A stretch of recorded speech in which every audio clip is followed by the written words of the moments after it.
Magluto tayo ng bangus with radish and kamyas.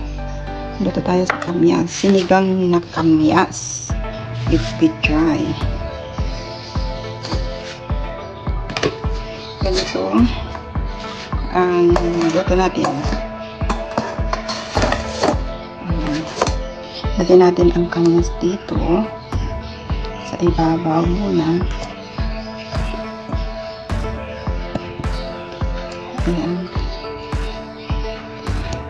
Lagyan natin ng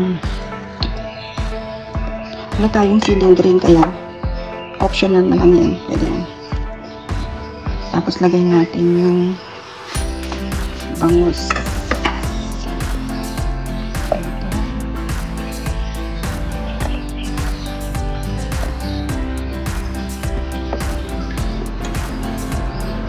Ayan.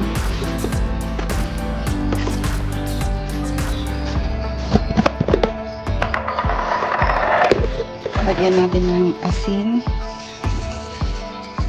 pinch of salt. Ayan. Tapos lagyan natin ulit itong pisilin natin para manunuot yung asin ng kamyas. Ayan.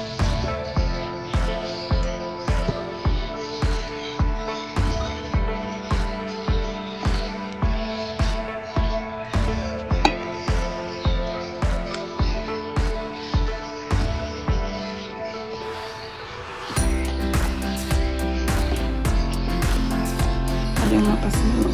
Kaya hilog na yung ngayon. Tapos lagay ulit natin ng luya at saka sibuyas. Lagyan natin dyan. Lagyan natin ng konting asin. Ayan. Tapos isa lang natin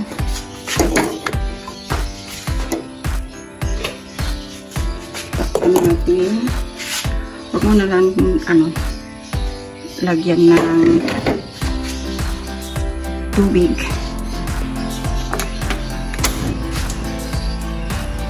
Ayan, painit natin. Huwag mo nang lagyan ng tubig.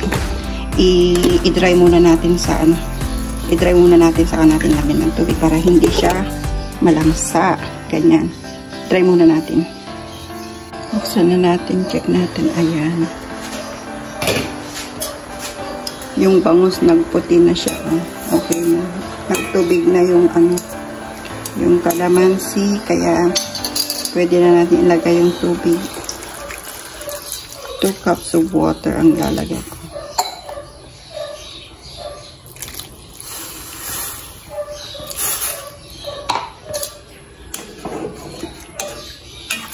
Ayan.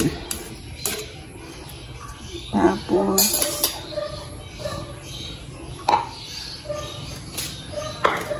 lagay natin yung radish. Lutuin natin yung radish.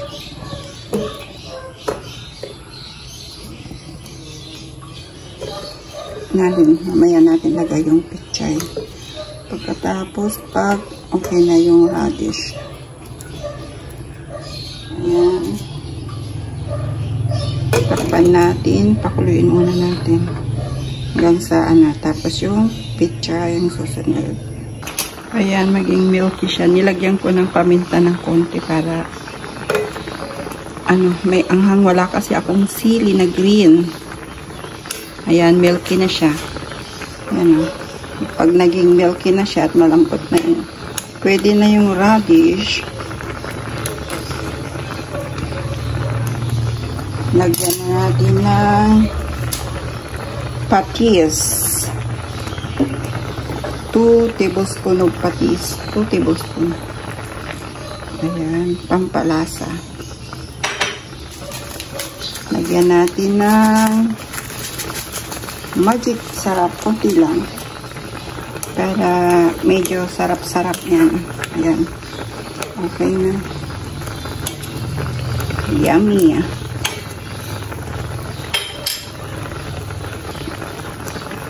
Dahil okay na yung radish, lagyan na natin ang pichay.